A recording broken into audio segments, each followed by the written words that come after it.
ما كان محمد أبا أحد من رجالكم ولكن رسول الله وخاتم النبيين. بسم اللہ الرحمن الرحیم نحمده ونصلی علی رسوله الکریم اما بعد اعوذ باللہ من الشیطان الرجیم ما كان محمد ابا احد من رجالکم ولكن رسول اللہ وخاتم النبیین وكان اللہ بكل شیء علیما. صدق اللہ العظیم. معزز سامعین کرام اور دوستو، ہم سب کا یہ عقیدہ ہے کہ آقائے نامدار تاجدار مدینہ جناب محمد الرسول اللہ صلی اللہ علیہ وسلم آخری نبی ہے. ان پر نبوت کا سلسلہ ختم ہو گیا. اب ان کے بعد کوئی نیا نبی پیدا نہیں ہوگا.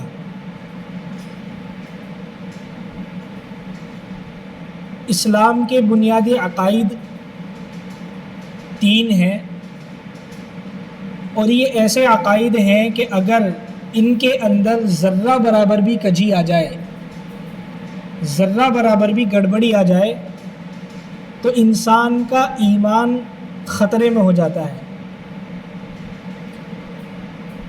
آپ حضرات یہ بھی یاد رکھیں، کیا ہیں وہ 3 عقائد؟ ایک تو توحید، دوسرا رسالت، تیسرا قیامت. توحید، رسالت، قیامت. توحید یعنی اللہ رب العزت کی وحدانیت، اس کا اقرار کرنا اور اللہ کو ایک ماننا، حاضر و ناظر جاننا. رسالت یعنی محمد صلی اللہ علیہ وسلم کی نبوت کا اقرار کرنا. اور تیسری چیز قیامت، اس دنیا کے بعد جو حساب و کتاب ہے قیامت میں، آخرت میں، اس پر یقین لانا. یہ 3 بنیادی عقائد ہیں. اگر ان کے اندر کچھ بھی کجی آ جائے، گڑبڑی آ جائے، تو ایمان خطرے میں ہو جاتا ہے. پھر ان 3 عقائد میں سے عقیدہ رسالت، جس کو ہم عقیدہ ختم نبوت کہتے ہیں، یہ بہت زیادہ اہم ہے.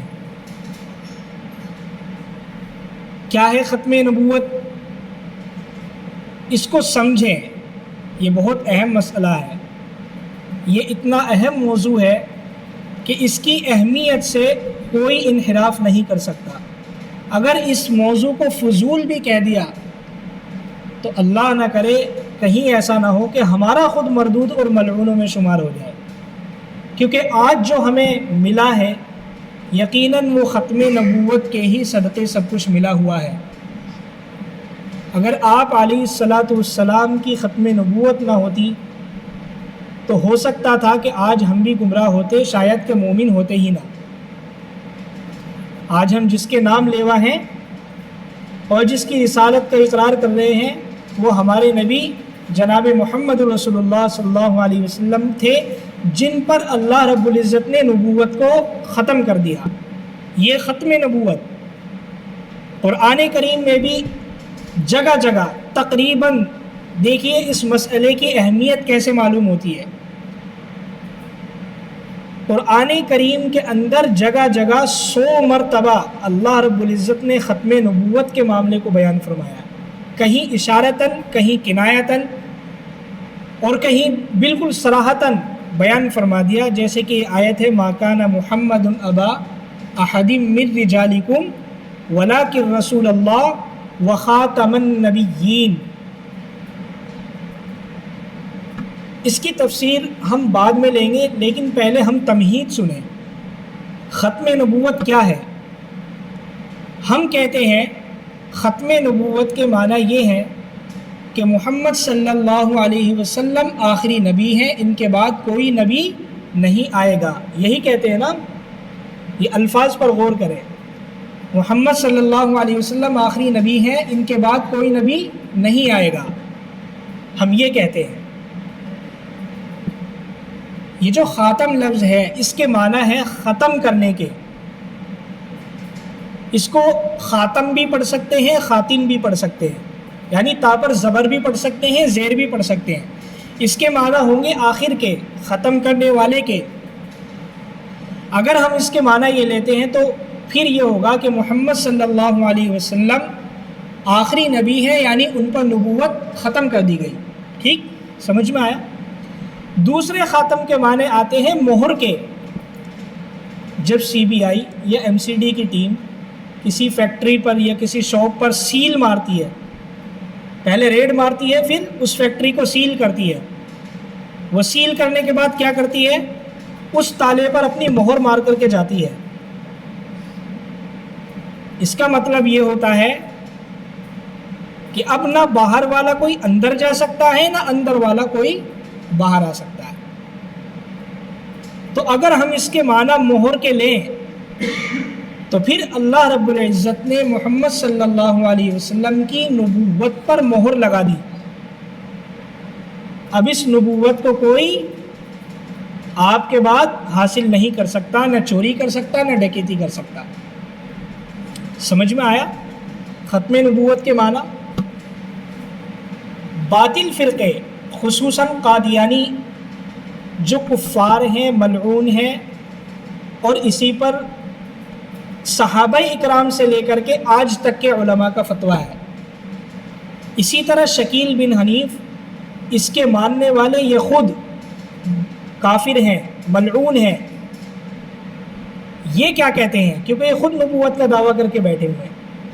یہ کہتے ہیں, دیکھو بات غور سے سننا, بڑی اہم پوائنٹ مارتے ہیں. اگر کوئی پکڑا گیا تو جواب نہیں دے پائے گا ان کا, وہ بھی قرآن و حدیث سے ہی بات کرتے ہیں. تو وہ کہتے ہیں کہ بھائی تم یوں کہتے ہو کہ محمد صلی اللہ علیہ وسلم آخری نبی ہے, ان کے بعد کوئی نبی نہیں آئے گا. قرآن و حدیث کیا کہہ رہا ہے کہ قرب قیامت میں حضرت عیسیٰ علیہ السلام آئیں گے. بھائی میں تمہاری مانوں یا قرآن و حدیث کی مانوں؟ تم کہتے ہو کہ محمد صلی اللہ علیہ وسلم کے بعد کوئی نبی نہیں آئے گا. قرآن و حدیث کہہ رہا ہے کہ قرب قیامت میں حضرت عیسیٰ علیہ السلام بھی آئیں گے.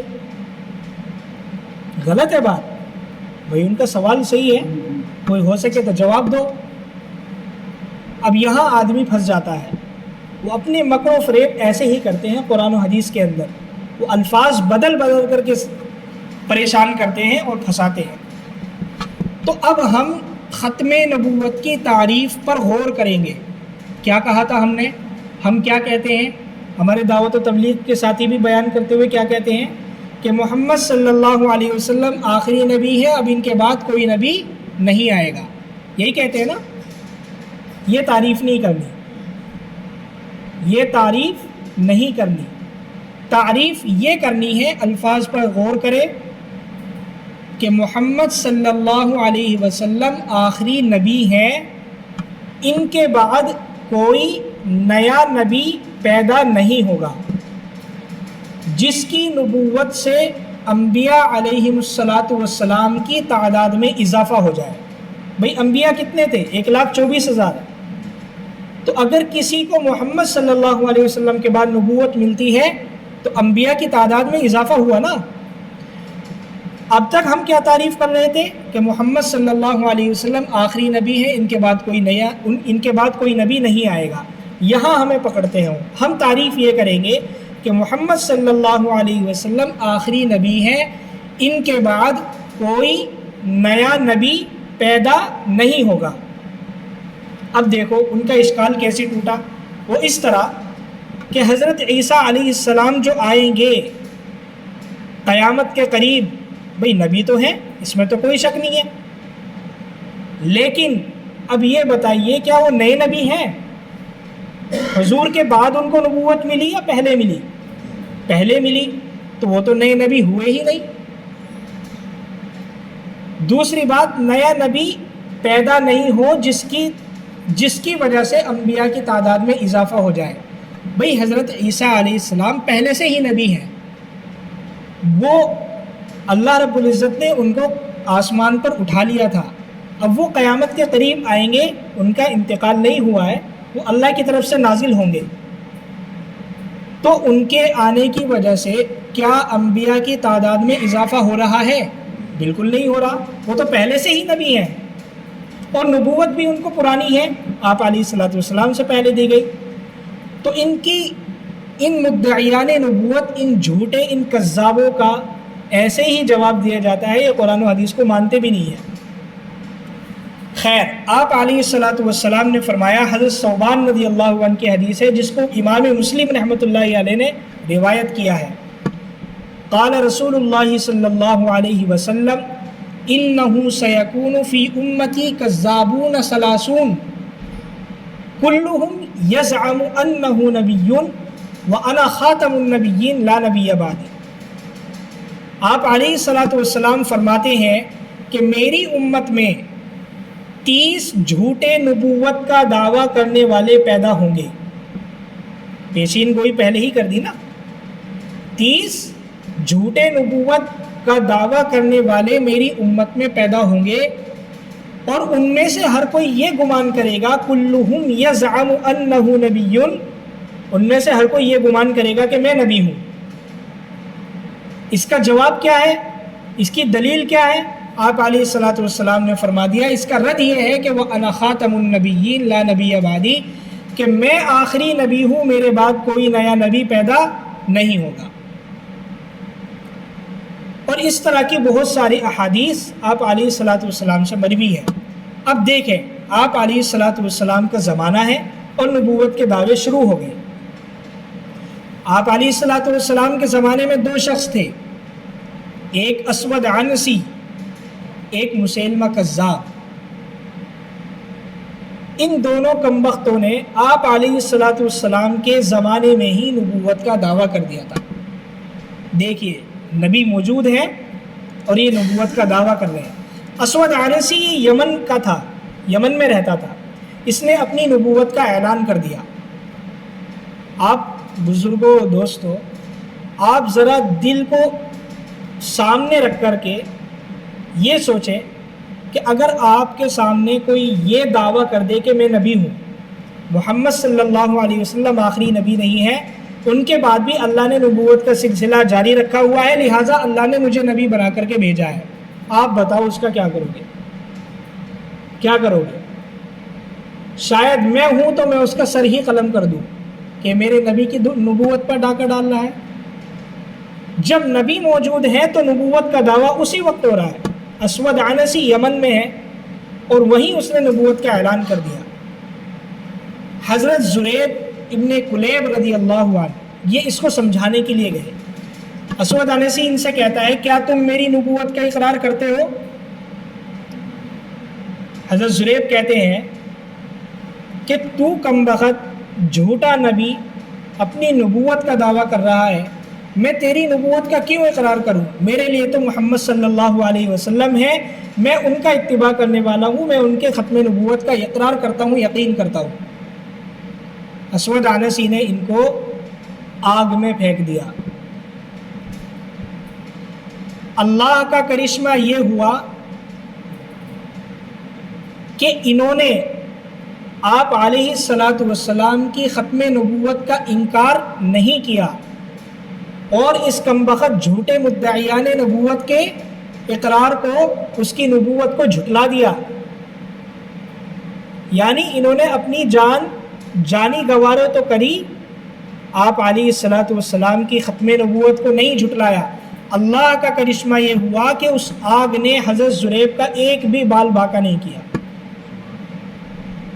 جب یہ خبر حضور اکرم صلی اللہ علیہ وسلم کے پاس پہنچی تو حضور صحابہ اکرام میں یہ بیان فرما رہے تھے واقعہ۔ حضرت عمر ابن خطاب رضی اللہ تعالیٰ عنہ بھی موجود تھے، کہنے لگے کہ وہ حضرت ابراہیم علیہ السلام تھے جن کی آگ کو اللہ نے گلے گلزار بنا دیا تھا، ان کے بعد یہ حضرت زریب ہیں جنہوں نے حضور صلی اللہ علیہ وسلم کی ختم نبوت کی حفاظت کی ہے۔ اس ختم نبوت کی حفاظت کی بنا پر اللہ نے ان کی آگ کو بھی گلے گلزار بنا دیا۔ بعد میں حضرت فیروز نامی صحابی نے ان کا کام تمام کیا۔ دوسرا کون ہے؟ مسیلمہ کذاب، یہ تو اس سے بھی بڑا نالائق تھا، اس سے بھی بڑا کم بخت تھا۔ یہ نبوت کا دعویٰ یمامہ ایک جگہ ہے وہاں کر چکا تھا۔ ایک وفد لے کر آپ علیہ الصلاۃ والسلام کے پاس آیا اور یوں کہنے لگا کہ محمد تم اپنے بعد مجھے اپنا جانشین مقرر کرو، اپنا خلیفہ مقرر کرو، تمہارے بعد میں خلیفہ رہوں گا۔ حضور صلی اللہ علیہ وسلم نے فرمایا، آپ کے ہاتھ میں ایک کھجور کی خشک جھاڑی تھی، آپ نے فرمایا مسیلمہ تو مجھ سے خلافت مانگتا ہے، میں تجھے یہ سوکھی جھاڑی تک نہ دوں۔ یہ یہاں سے رسوا ہو کر ذلیل ہو کر کے یمامہ واپس پہنچا، وہاں جا کر کے اپنے لوگوں کو اس نے یہ جھوٹ بولا کہ محمد صلی اللہ علیہ وسلم نے مجھے اپنی نبوت میں شریک کر لیا ہے، اور ان کو الٹی سیدھی باتیں بتلاتا، جھوٹی باتیں بتلاتا اپنا قائل کر لیا، اور لہٰذا سبھی لوگ اس کی نبوت کا اقرار کرنے لگے۔ آپ علیہ الصلاۃ والسلام نے ادھر سے نہار نامی شخص جو مسیلمہ کذاب کے قبیلے کا تھا، بڑا سردار تھا، ہونہار تھا، بارعب شخص تھا، آپ علیہ الصلاۃ والسلام نے اس کو مسیلمہ کے پاس بھیجا کہ جاؤ جا کر کے ذرا اس کو حکمت سے سمجھاؤ کہ نبوت کا اقرار نہ کرے، میں آخری نبی ہوں، میری نبوت کا اقرار کر، تو جھوٹا نبی مت بن۔ یہ کمبخت نہار نامی شخص گیا، وہ خود مسیلمہ کذاب کا معتقد ہو گیا، ان کی نبوت کا اقرار کر گیا۔ اسی بیچ آپ علیہ الصلاۃ والسلام نے ایک صحابی حبیب ابن زید رضی اللہ عنہ کو بھیجا کہ جاؤ مسیلمہ کو تم دعوت دو۔ اب یہ صحابی گئے اور انہوں نے جا کر کے مسیلمہ کذاب کو دعوت دی۔ مسیلمہ نے ان سے کہا اتشہد ان رسول اللہ ان محمد رسول اللہ، کیا تم یہ گواہی دیتے ہو کہ محمد اللہ کے رسول ہے؟ حبیب ابن زید نے کہا جی ہاں، میں تو اس کا اقرار بھی کرتا ہوں، یقین بھی کرتا ہوں، اور میں کھلے الفاظ میں کہتا ہوں کہ محمد صلی اللہ علیہ وسلم اللہ کے رسول ہیں۔ پھر اس نے کہا مسیلمہ نے اتشہد انی رسول اللہ، کیا تم اس بات کی گواہی دیتے ہو کہ میں اللہ کا رسول ہوں؟ حبیب بن زید نے کہا میں نے نہیں سنا، اس کی بات کو اگنور کر دیا۔ مسیلمہ کذاب نے ان کا ایک ہاتھ کٹوا دیا کہ ان کا ایک ہاتھ کاٹو۔ پھر پوچھا اتشہد ان محمد رسول اللہ، کیا تم یہ گواہی دیتے ہو کہ محمد اللہ کے رسول ہے؟ انہوں نے کہا ہاں، میں تو بالکل گواہی دیتا ہوں۔ پھر کہا اتشہد انی رسول اللہ، کیا تم یہ گواہی دیتے ہو کہ میں اللہ کا رسول ہوں؟ انہوں نے کہا میں نے نہیں سنا، دوسرا ہاتھ کاٹ دیا۔ تیسری بار یہی سوال کیا، ایک پیر کاٹ دیا۔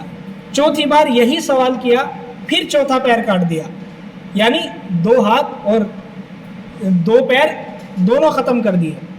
پھر یہی سوال کرا، پھر انہوں نے یہی جواب دیا کہ میں محمد صلی اللہ علیہ وسلم کو اللہ کا رسول مانتا ہوں، تم میرے نزدیک کچھ نہیں ہو۔ پھر ان کی ایک بوٹی اتاری، پھر اس طرح سوال کیا، پھر ایک بوٹی اتاری، پھر اس طرح سوال کیا، یہاں تک کہ انہوں نے حضور کی ختم نبوت پر آنچ نہیں آنے دی اور خود جا بحق ہو گئے۔ بوٹی بوٹی کر دی گئی، ٹکڑے ٹکڑے کر دیے گئے، لیکن ختم نبوت پر آنچ نہیں آنے دی۔ ان کی خبر ان کی ماں ام عمارہ تک پہنچی۔ ماں کے پاس جب خبر پہنچی ہو کہ بیٹے کے ٹکڑے ٹکڑے کر دیے، سوچو کیا حال اس ماں کا ہوگا۔ ماں جواب دیتی ہے آگے سے، تاریخ میں لکھنے والے الفاظ ہیں سونے کے پانی سے۔ ماں نے جواب دیا لہذا اليوم ارضعت، کہ میں نے اسی دن کے لیے دودھ پلایا تھا اپنے اس بیٹے کو، اسی دن کے لیے میں نے اسے دودھ پلایا تھا کہ ختم نبوت کی حفاظت کرتا ہوا مرے، میرا بدلہ تو میرا رب مجھے دے گا۔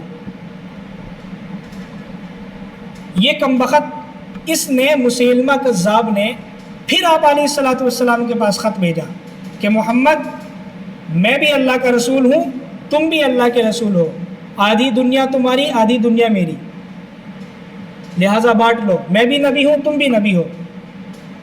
2 قاصد خط لے کر کے آئے تھے. آپ علیہ الصلوۃ والسلام نے ان قاصدوں سے پوچھا کہ تم مسیلمہ کذاب کے بارے میں کیا کہتے ہو؟ انہوں نے کہا ہم تو اس کو نبی مانتے ہیں، ہم تو اس کو سچا مانتے ہیں، ہم ان کی باتوں کا اقرار کرتے ہیں. آپ علیہ الصلوۃ والسلام نے فرمایا کہ اگر قاصد کو قتل کرنے کی اجازت ہوتی تو میں تمہیں یہیں قتل کر دیتا، تمہیں ختم کر دیتا.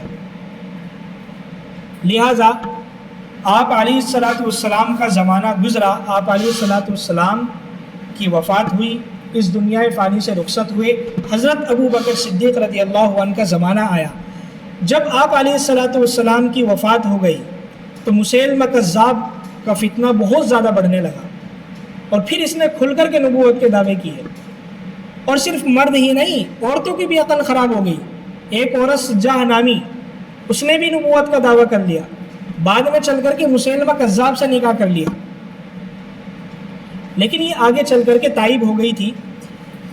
حضرت ابو بکر صدیق رضی اللہ تعالی عنہ نے جب دیکھا کہ یہ فتنے بہت زیادہ ابھر رہے ہیں تو لشکر تیار کرے، 11 لشکر تیار کرے اور تمام مدعیان نبوت کی طرف بھیجے. جو یمامہ مسیلمہ کذاب کی طرف لشکر گیا تھا وہ لشکر 1200 کی تعداد کا تھا، جس میں 700 حفاظ قرآن تھے، علماء تھے. اس جنگ کے اندر یہ 700 حفاظ، یہ 700 علماء قتل بھی کر دیے گئے تھے. کسی نے یوں نہیں کہا کہ مسیلمہ کذاب جو نبوت کا دعویٰ کر رہا ہے کم سے کم اس کی دلیل تو سنو، کم سے کم بات تو سنو کیا کہتا ہے. کسی صحابی نے یہ نہیں کہا. جیسے ہم کہتے ہیں نا بھائی مصلحت دیکھ لو، حکمت دیکھ لو. حقیقت بات تو یہ ہے کہ بزدلی کا نام مصلحت رکھ دیا گیا ہے آج کے زمانے میں. کسی صحابی نے یوں نہیں کہا کہ فلاں کی نبوت کی دلیل مانگو. حضرت امام ابو حنیفہ رحمۃ اللہ علیہ، جن کی ہم تقلید کرتے ہیں، جن کے مسلک پر ہم چلتے ہیں، ان کے زمانے میں ایک شخص نے نبوت کا دعویٰ کر دیا. امام ابو حنیفہ رحمۃ اللہ علیہ نے فوراً اس پر کفر کا فتویٰ لگایا اور کہا جو اس سے نبوت کی دلیل مانگے وہ بھی کافر ہے. کیوں؟ دلیل مانگنے والا بھی حضور کی نبوت، ختم نبوت میں شک کر رہا ہے، اسے کوئی نقص نظر آ رہا ہے جس کی وجہ سے دلیل مانگنے والا بھی کافر ہے، نبوت کا دعویٰ کرنے والا بھی کافر ہے. تو حضرت ابو بکر صدیق رضی اللہ تعالیٰ عنہ نے اپنا لشکر بھیجا. وحشی، فضائل اعمال میں واقعہ آپ نے سنا ہوگا. حضرت حمزہ کو کس نے قتل کیا تھا؟ وحشی تھا. جنگ احد کے اندر کالا کلوٹا، جس نے حضرت حمزہ رضی اللہ تعالیٰ عنہ کے دور سے ہی برچھا مارا تھا اور فوراً گر گئے تھے. آپ علیہ الصلوۃ والسلام کو سب سے زیادہ غم اپنے چچا کا تھا. بہت غم ہوا، یہاں تک کہ حضرت حمزہ کے ناک کان کاٹے گئے، سید الشہداء کا لقب ملا. بعد میں حضرت حبشی، حضرت حمزہ کو قتل کرنے والے، توبہ تائب ہو کر کے آپ علیہ الصلوۃ والسلام کی مجلس میں آئے، اسلام قبول کیا.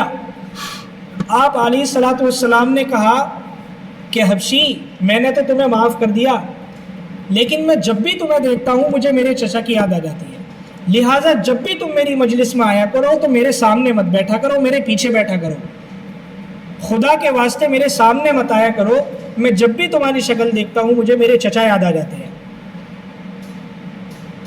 تب سے ہی ان کے اوپر ایک بوجھ تھا کہ حضور صلی اللہ علیہ وسلم نے مجھے معاف تو کر دیا اور مجھے اسلام کے اندر داخل بھی کروا دیا، مجھے بیعت بھی کر لیا، لیکن میں کبھی آپ علیہ الصلوۃ والسلام کا سامنا نہیں کر پاؤں گا.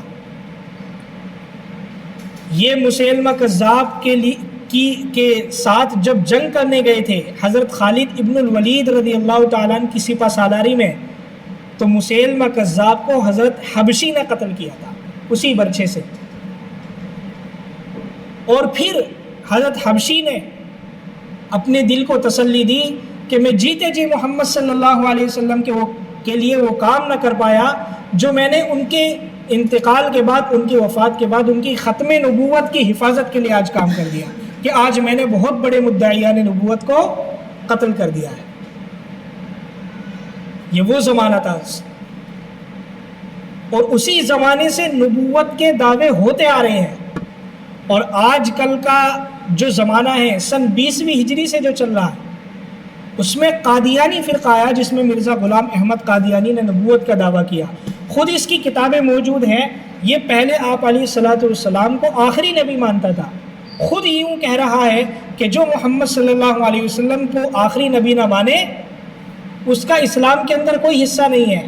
اگر میں ہی اس کا اقرار کر دوں، یعنی میں ہی محمد صلی اللہ علیہ وسلم کی نبوت کا انکار کر دوں، تو پھر میرا بھی اسلام کے اندر کوئی حصہ نہیں ہے. لیکن یہ انگریزوں کا ایجنٹ بنا، اس نے پھر آپ علیہ الصلوۃ والسلام کے بالمقابل آ کر کے نبوت کا دعویٰ کیا. اس زمانے کے اندر کب آپ علیہ الصلوۃ والسلام کے وصال کے بعد سب سے پہلے صحابہ کا اجماع ختم نبوت کی حفاظت کے لیے ہوا. تمام صحابہ ختم نبوت کی حفاظت کے لیے پہنچے. ادھر سن 20ویں ہجری میں سید عطا اللہ شاہ بخاری رحمۃ اللہ علیہ نے تحفظ ختم نبوت کے لیے کام کیا. یوں کہتے تھے کہ آدھی زندگی تو میری جیل میں گزری ہے اور آدھی ریل میں گزری ہے. ایک مرتبہ قاری حنیف صاحب جو نابینا تھے، بیانات آپ سنتے ہوں گے، یہ حج کے لیے گئے ہوئے تھے. وہاں پر ایک بزرگ سے ملاقات ہوئی، غالباً مولانا محمد علی ان کا نام تھا. ان سے ملاقات ہوئی. یہ بہت بڑے بزرگ تھے، دن میں بکریاں چرایا کرتے تھے اور رات میں حدیث کا درس دیا کرتے تھے. قاری حنیف صاحب رحمۃ اللہ علیہ سے ان بزرگ نے واقعہ بیان فرمایا کہ میں نے خواب میں دیکھا کہ کعبۃ اللہ کا طواف تمام انبیاء علیہ الصلوۃ والسلام کر رہے ہیں، جس میں حضرت آدم بھی ہیں، حضرت ابراہیم بھی ہیں، حضرت نوح بھی ہیں، حضرت اسماعیل بھی ہیں. تمام انبیاء طواف کر رہے ہیں. اور دیکھتا کیا ہوں کہ پیچھے پیچھے سید عطا اللہ شاہ بخاری بھی طواف کر رہا ہے. تو عطا اللہ شاہ بخاری رحمۃ اللہ علیہ سے جا کر کے ان بزرگ نے پوچھا، بھائی یہ مرتبہ کیسے ملا؟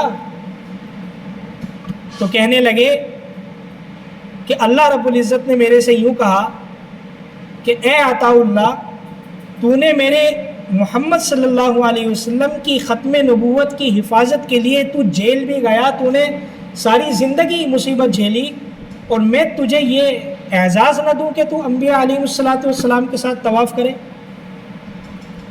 پاکستان کے ایک بزرگ، انہوں نے بھی خواب میں دیکھا کہ آپ علیہ الصلوۃ والسلام کی مجلس لگی ہوئی ہے، تمام صحابہ اکرام موجود ہیں. آپ علیہ الصلوۃ والسلام کے سامنے ایک پگڑی پیش کی گئی، دستار پیش کی گئی. کہا میرے بیٹے عطا اللہ کو بلاؤ، اور حضرت ابو بکر رضی اللہ عنہ کو حکم دیا کہ میرے بیٹے عطا اللہ کی سر پر یہ پگڑی باندھو. کیوں؟ کیونکہ اس نے ساری زندگی میری ختم نبوت کی حفاظت کی ہے، لہٰذا تم اس کی سر پر پگڑی باندھو. علماء فرماتے ہیں کہ حضرت ابو بکر کو ہی کیوں حکم دیا؟ صحابہ تو بہت سارے موجود تھے نا. تو علماء اس کی تعویل فرماتے ہیں کہ آپ علیہ الصلوۃ والسلام کے بعد سب سے پہلے تحفظ ختم نبوت کے لیے کس نے قدم اٹھایا؟ حضرت ابو بکر نے. اور پھر اس زمانے کے اندر سب سے پہلے اسلام مغلوب تھا اور قادیانی فرقہ ایک دم غالب آ چکا تھا. اس وقت قدم کس نے اٹھایا؟ شاہ عطا اللہ بخاری رحمۃ اللہ علیہ نے. ایک بزرگ نے اور خواب میں دیکھا، پوچھنے لگے عطا اللہ بھائی قبر کا کیا حال رہا، ذرا بتاؤ تو صحیح. کہنے لگے ارے بھائی کیا بتاؤں، قبر کی منزل تو بہت مشکل ہے، لیکن ختم نبوت کی حفاظت کا جو میں نے کام کیا ہے بس اس کی وجہ سے میری معافی ہو گئی، اللہ نے میری مغفرت کر دی. تو بزرگوں اور دوستو، علماء آج تک ادھر سے صحابہ اکرام سے لے کر کے تابعین، تبع تابعین، بزرگان دین، تمام ائمہ، تمام مجاہدین، جن جن کے زمانے میں نبوت کے جھوٹے دعوے کیے گئے، ان سب تمام علماء نے، مجتہدین اکرام نے ان مدعیان نبوت کا مقابلہ کیا ہے. آج کا وہ زمانہ نہیں ہے جو سید عطا اللہ شاہ بخاری کا تھا کہ جہاد بھی کیا. اور یوں کہتے تھے علامہ انور شاہ کشمیری رحمۃ اللہ علیہ کہ اگر ہم نے اگر ہم نے تحفظ ختم نبوت کے لیے کام نہیں کیا تو گلی کا کتا بھی ہمارے سے زیادہ بہتر ہے، کیونکہ آج جو بھی ہمیں ملا ہے وہ تحفظ ختم نبوت کے سلسلے میں ملا ہے، اس کی نسبت سے ملا ہے۔ حضرت ابو ہریرہ رضی اللہ تعالیٰ کون ہیں جن سے سب سے زیادہ احادیث مروی ہے؟ کیا کہہ رہے ہیں حضرت ابو بکر کے بارے میں؟ واللہ الذی لا الہ الا ہو لولا ان ابا بکر استخلف ما عبد اللہ، کہ قسم ہے اس ذات کی جو کہ معبود ہے، اگر ابو بکر رضی اللہ عنہ خلیفہ نہ بنائے جاتے تو آج اس روئے زمین پر عبادت نہ ہوتی، کیونکہ انہوں نے مدعیان نبوت کا مقابلہ کیا۔ اگر مقابلہ نہ کرتے، ہماری طرح مصلحت میں رہ جاتے ہیں، بزدلی میں رہ جاتے، نعوذ باللہ، تو آج ہم بھی شاید کے مومن ہوتے۔ تو بزرگوں اور دوستوں، آج تک کا علماء کا یہ اہم اور متفقہ فیصلہ ہے کہ تحفظ ختم نبوت سے اہم مقصد کوئی نہیں ہے۔ اگر ہم جس دین کی بھی محنت میں لگے ہوئے ہیں، چاہے وہ دعوت و تبلیغ کے اعتبار سے ہو، چاہے وہ مدارس کی لائن سے ہو، خانقاہ کی لائن سے ہو، یا ہم انفرادی طور پر کوئی بھی محنت کر رہے ہوں، ہم اس کے اندر تحفظ ختم نبوت کا مقصد ضرور شامل کریں۔ علماء فرماتے ہیں، خود شاہ عطا اللہ بخاری کہتے تھے کہ جو شخص تحفظ ختم نبوت کے لیے جیتا ہے تو اللہ رب العزت کا ہاتھ اس کے اوپر ہوتا ہے۔ خود علماء نے اس کام کی بدولت، تحفظ ختم نبوت کی بدولت، بڑی بڑی مددیں آتی ہوئی دیکھی ہے۔ خود آج کے زمانے میں ایسے علماء ہیں، اگر میں ان کے واقعات بیان کروں، زندہ ہیں، اگر ان کے واقعات بیان کریں تو وقت لگ جائے گا، لیکن غیبی مدد آنا طے تھی، کیونکہ وہ بھی آج تحفظ ختم نبوت کے لیے کام کر رہے ہیں۔ دارالعلوم دیوبند کا خود ایک شعبہ ہے جس کے مولانا شاہ عالم صاحب گورکھپوری ہیں، وہ اس کے صدر ہیں، وہ اس شعبے کو سنبھال رہے ہیں۔ اور صرف انڈیا نہیں، کیونکہ قادیانی فرقہ تو اس کو تو کافی مدت ہو گئی، اس کا اپڈیٹ ورژن شکیل بن حنیف کا آیا، اور اس نے صرف ہندوستان کے اندر ہی نہیں بلکہ کئی سارے ممالک کے اندر اپنے قدم جما لیے۔ یہ لکشمی نگر سے ہو کر کے گیا ہے دلی کے، پھر اوکھلا گیا، ہزاروں کو مرتد کیا یہاں، خود نبوت کا دعویٰ کرتا ہے، کہتا ہے کہ میں حضرت عیسیٰ علیہ السلام ہوں اور میں ہی حضرت امام مہدی ہوں۔ علماء کا متفقہ فیصلہ ہے، بلکہ علماء ہی نہیں، صحابہ تک سے یہ فیصلہ ہے کہ جو بھی نبوت کا دعویٰ آپ علیہ السلام کی بات کرتا ہے اس کے کفر میں کوئی شبہ نہیں، اور جو اس کے کفر میں شبہ کرتا ہے وہ خود بھی کافر ہے۔ تو تحفظ ختم نبوت کا مقصد ہمیں اپنی زندگی کے اندر شامل کرنا ہے۔ یہ تو تھوڑی سی تمہید تھی جو اس آیت کے ضمن میں آپ کو سمجھائی، تاکہ آپ کو سمجھ میں آئے کہ تحفظ ختم نبوت کیا ہے۔ خدا را کبھی اس کو فضول موضوع مت کہنا، یہ مت کہنا کہ یہ بیکار موضوع ہے یا یہ کسی مقصد سے ہٹا ہوا ہے، یہ کسی مقصد سے نہیں بلکہ اصل مقصد یہی ہے۔ اگر نعوذ باللہ ہمارے من میں، ہمارے خیالات میں یہ الفاظ آ گئے تو پھر ہو سکتا ہے ہم خود مردود اور ملعونوں میں شمار ہو جائیں۔ آج یہ شکیل بن حنیف اورنگ آباد کے اندر بیٹھا ہے، پورا ایک گاؤں بسا کر، آپ نہیں جا سکتے وہاں پر، تو میں نہیں جا سکتا ہوں کیونکہ مجھے پکڑ لیا جائے گا۔ افسوس صد افسوس، کئی عالم کئی مفتی اس کے انڈر میں آ گئے اور وہ بھی مرتد ہو گئے۔ بھئی عالم ہی تو ہے، انسان ہے نا، مرتد ہو سکتا ہے، کیوں نہیں ہو سکتا؟ جب آپ علیہ السلام کے ہاتھ پر ایمان لانے والے جو نہار نامی شخص مسیلمہ کذاب کے پاس جاتا ہے، وہاں جا کر کے کافر ہو جاتا ہے، تو آج کے زمانے میں کیوں نہیں ہو سکتے؟ لیکن سمجھیے کہ فتنہ بڑا خطرناک ہے، یہ ہمارے علاقے کے اندر بھی ہے۔ ایک مرتبہ مہرولی میں ایک شخص آیا تھا جس کے مقابلے کے لیے ہم خود گئے تھے۔ جب ہم نے اس کی دلیلیں سنی نا، ہم خود حیران رہ گئے، یہ بیوقوفی سے پتہ کچھ نہیں۔ ہم نے بخاری شریف اٹھا کے سامنے اس کے رکھ دی، لے پڑھ، سنا کون سی حدیث سے تو دلیل دیتا ہے۔ اب اس کو کوئی حدیث سامنے پڑھی نہیں جا رہی، دیکھ کر نہیں پڑھی جا رہی، بلکہ وہ رٹایا ہے، طوطے کی طرح رٹا ہے۔ خود علماء کا تجربہ ہے، دو طرح کے لوگ گمراہ ہوتے ہیں، ایک تو غربت میں مقید لوگ جو غربت میں بہت زیادہ ہیں، یہ لوگ ان کو پیسہ دلا کر کے ورغلاتے ہیں.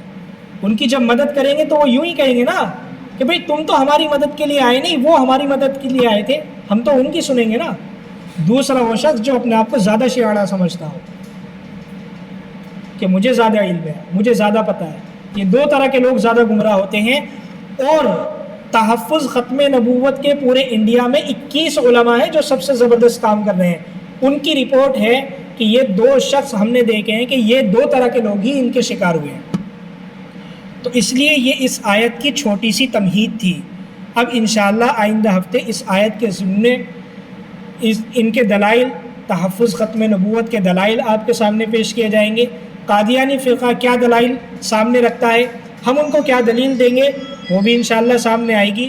بہت اہم موضوع ہے، نہ جانے کب تک چلے. بہت ساری اس کے اندر موضوعات ہیں، کیونکہ قادیانی فرقوں کے عقیدے بہت سارے ہیں کہ حضرت عیسیٰ علیہ السلام وفات پا چکے ہیں، اب نہیں آنے والے. تو ان کے بہت سارے عقیدے ہیں. اور اسی طرح کہ آپ علیہ السلام آخری نبی نہیں ہیں، بلکہ مرزا غلام احمد قادیانی آخری نبی ہیں. تو اللہ رب العزت ہم سب کے تمام عقائد کو محفوظ فرمائے، سچے دین پر اور ایمان پر مخلص نصیب فرمائے. وآخر دعوانا ان الحمد للہ رب العالمین.